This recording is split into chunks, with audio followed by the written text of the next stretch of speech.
la Bibliothèque royale de Copenhague se trouve un livre en vélin du XVIIe siècle, écrit par le père Pierre Danes, qui a abondamment voyagé en Afrique du Nord. Il y décrit les cachots et les bagnes d'Alger. Il dresse la liste des esclaves français qui attendaient une rançon, des marins de la France entière. Lorsque le montant de la rançon est réuni, le nom du captif doit être ajouté à la liste des esclaves qui peuvent être libérés. Les listes comportaient des descriptions individuelles. Elles étaient vérifiées à Alger. Dans toute l'Europe, on trouve dans les archives des registres et des lettres qui décrivent les tâches dévolues aux esclaves.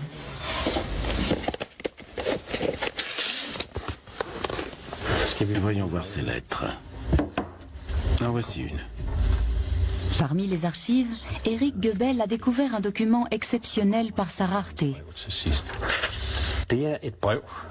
Cette lettre a été écrite à Alger le 10 janvier 1710.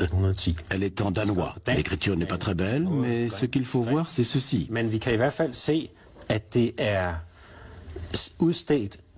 Cette lettre est pour mon père, Jens Hansen, capitaine La Rhône, sur l'île de Bornholm.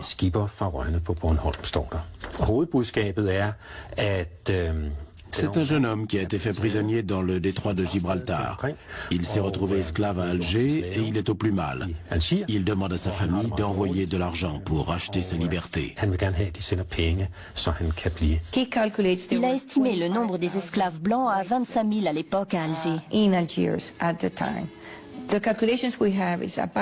Notre estimation pour la période qui va de 1540 à 1650 est qu'à peu près 600 000 esclaves sont passés par Alger.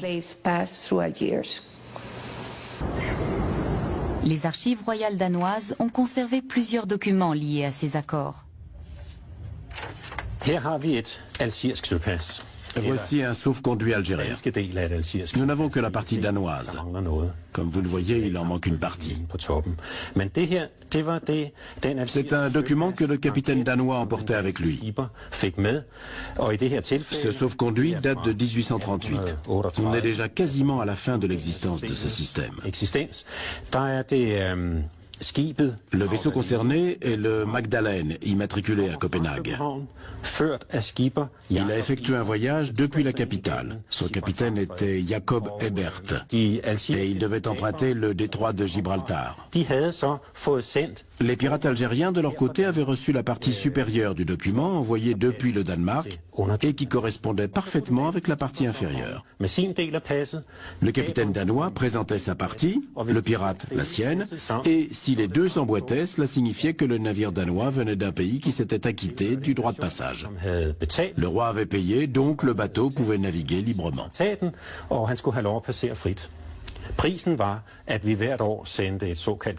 Le tribut annuel consistait en une cargaison de poudre et de boulets, de faucons d'Islande, de cornes de narval et d'autres produits du Nord.